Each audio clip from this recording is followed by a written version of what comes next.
नमस्कार।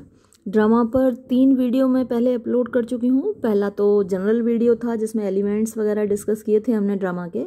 दूसरा video tragedy पर था।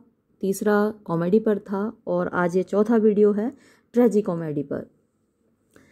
तो पहले देखते हैं द मीनिंग यानी कि अर्थ। A tragicomedy is half tragedy and half comedy.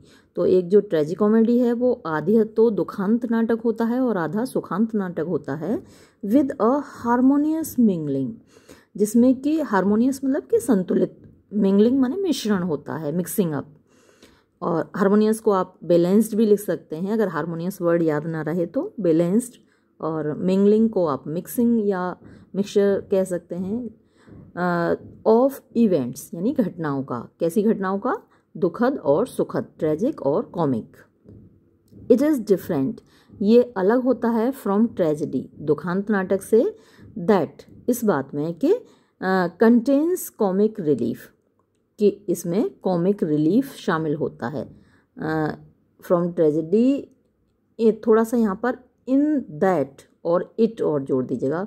It is different from tragedy in that it contains comic relief, कि इसमें कॉमिक रिलीफ होता है। रिलीफ को राहत बोलते हैं हिंदी में। It is also different from comedy, ये कॉमेडी से भी अलग होता है। दैट इट, यहाँ इट और लगाइए, that it has a tragic background, कि इसकी जो बैकग्राउंड यानी कि पृष्ठभूमि होती है वो ट्रेजिक होती है। It is a form by itself, ये अपने आप में एक फॉर्म है, फॉर्म हिंदी में रूप कहते हैं, नाटक का एक रूप है। एंड हैज़ अ पर्पस, और एक उद्देश्य होता है, ऑफ इट्स ओन, इसका खुद का। अ ट्रेजी कॉमेडी, एक ट्रेजी कॉमेडी स्टैंड्स मीन्स खड़ी होती है, ऑन अ डिफरेंट फूटिंग, एक डिफरेंट माने अलग, फूटिंग मीन्स आधार पर, ऑल टुगेदर पूरी तरह।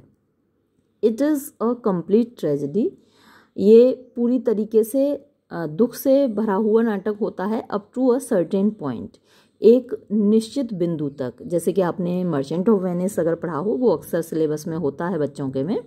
तो जो सीन है, कोर्ट सीन है, वहाँ पर ऐसा लगता है कि बिल्कुल अब शार्लॉक दिल निकाल ही लेगा एंटोनियो का, और लगता है कि ट्रेजेडी हो जाएगी।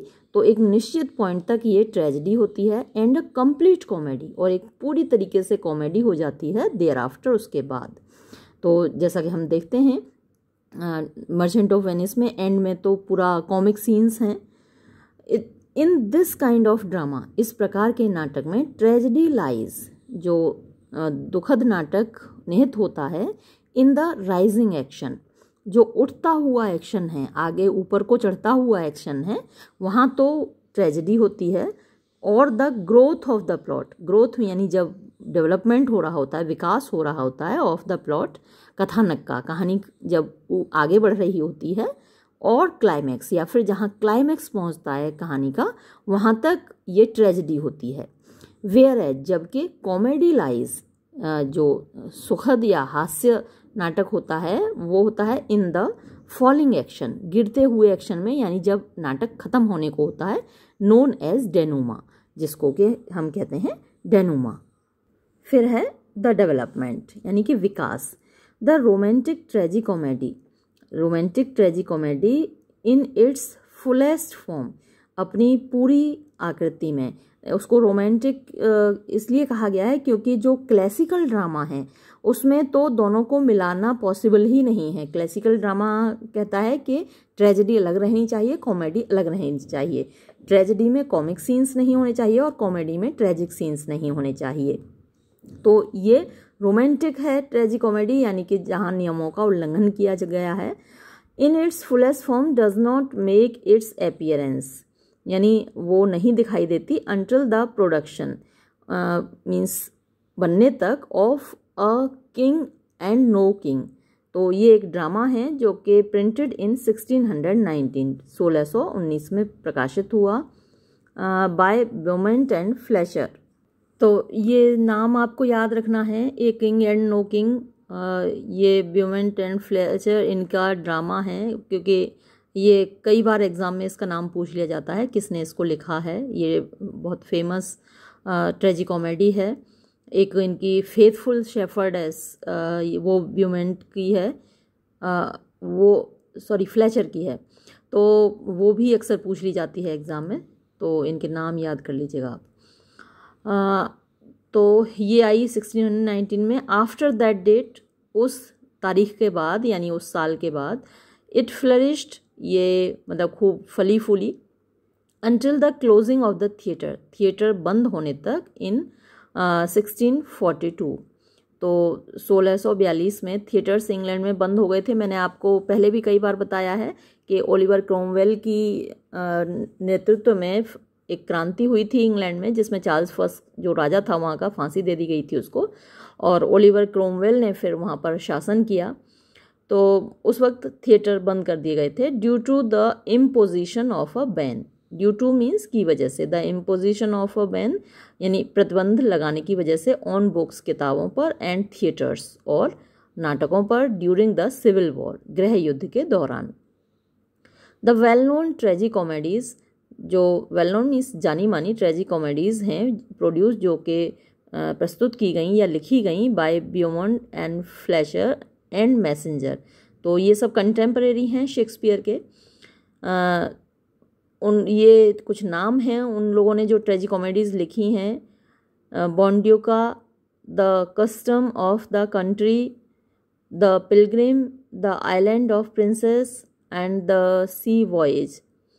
द इन्फ्लुएंस ऑन शेक्सपियर, तो शेक्सपियर पर इनका प्रभाव, तो आसपास जो हो रहा होता है समाज में उसका प्रभाव तो पड़ता ही है किसी भी लेखक पर। तो जैसा मैंने आपको बताया, ये लोग शेक्सपियर के कंटेम्परेरी हैं, उसके समकालीन हैं। जिस वक्त शेक्सपियर अपने नाटक लिख रहा था, ये लोग भी लिख रहे थे, तो शेक्सपियर पर भी इनका प्रभाव पड़ा। The tragicomedy as initiated, तो ये जो ट्रेजी कॉमेडी, इनिशिएट माने शुरू करना, तो जो शुरू की गई, एंड डेवलप्ड विकसित की गई by Beaumont and Fletcher and Massinger, has a deep impact, उसका एक गहरा प्रभाव पड़ा ऑन शेक्सपियर पर। कंसिक्वेंटली, परिणाम स्वरूप, ही प्रोड्यूस्ड, उसने लिखे सच ट्रेजी कॉमेडीज़, ये ट्रेजी कॉमेडीज़ एज सिम्बेलिन, जैसे कि सिम्बेलिन है, विंटर्स टेल है, द टेम्पेस्ट है, आप चाहें इसमें नाम शामिल कर सकते हैं द मर्चेंट ऑफ वेनिस का, जिसके बारे में मैंने अभी जिक्र किया। फिर है कैरेक्टरिस्टिक्स यानी कि खासियतें। दिस टाइप ऑफ प्ले, इस प्रकार का नाटक, has a peculiar structure, peculiar means खास, स्ट्रक्चर होता है उसकी, एक बनावट होती है। The treatment of theme, treatment माने प्रस्तुतिकरण, ऑफ थीम यानी विषय वस्तु का, इज ऑल्सो डिफरेंट, वो भी अलग होता है। दिस टाइप ऑफ प्ले, इस प्रकार का नाटक, हैज़ अ टेल, टेल माने कहानी, उसमें एक कहानी होती है, मिंगल्ड जो कि मिली हुई होती है, विद हैप्पीनेस एंड सॉरो, खुशी से और गम से। कैरेक्टर्स, जो पात्र होते हैं, अगेन पुनः, are not always on one plane, plane माने कि एक ही स्तर के नहीं होते हैं। जैसे कि आपने मेरे साथ पहले जब ट्रेजेडी के बारे में हम पढ़ रहे थे, तो उसमें कैरेक्टर्स जो होते थे हायर टाइप ऑफ कैरेक्टर्स होते थे, और कॉमेडी में लोअर टाइप ऑफ कैरेक्टर्स होते थे। लेकिन यहाँ अब क्योंकि ट्रेजी कॉमेडी है, तो उसमें एक ही टाइप के कैरेक्टर नहीं होते, एक ही स्तर के नहीं होते, उनका स्टैंडर्ड अलग अलग होता है। Many undergo a transformation, many माने बहुत सारे, जो कैरेक्टर्स होते हैं, पात्र होते हैं, उनमें से बहुत सारे undergo a transformation, transformation means परिवर्तन, अंडरगो माने होता है, उनमें एक परिवर्तन होता है। समटाइम्स, कभी कभी नेचुरल प्राकृतिक, समटाइम्स कभी कभी रेदर फोर्स्ड, अपेक्षाकृत, फोर्स्ड माने जबरदस्ती। बिफोर द प्ले क्लोजेस, यानी नाटक के ख़त्म होने से पहले। द सुपरनैचुरल, सुपरनैचुरल वो चीज़ें होती हैं जो कि अलौकिक होती हैं, भूत प्रेत देवी देवता, वो सब सुपरनैचुरल कहलाते हैं। The supernatural and the pastoral, pastoral होता है देहात का, गांव का, आर ऑल्सो फ्रीली यूज्ड, तो ये दोनों चीज़ें भी उसमें आज़ादी से प्रयोग की जाती हैं। ट्रेजी कॉमेडी में खूब सारे भूत प्रेत देवी देवता और ग्रामीण अंचल की जो चीज़ें होती हैं वो सब प्रयोग किए जाते हैं। द जनरल एटमॉस्फेयर, जो सामान्य वातावरण होता है, इज़ वन ऑफ फैंटासी, वो एकदम से कल्पना से भरा हुआ होता है। फैंटासी कल्पना होती है, तो कल्पना से भरा हुआ वातावरण होता है। तो ये था ट्रेजी कॉमेडी। अगले वीडियो में हम बात करेंगे हिस्टोरिकल ड्रामा की। और इस वीडियो में इतना ही। धन्यवाद।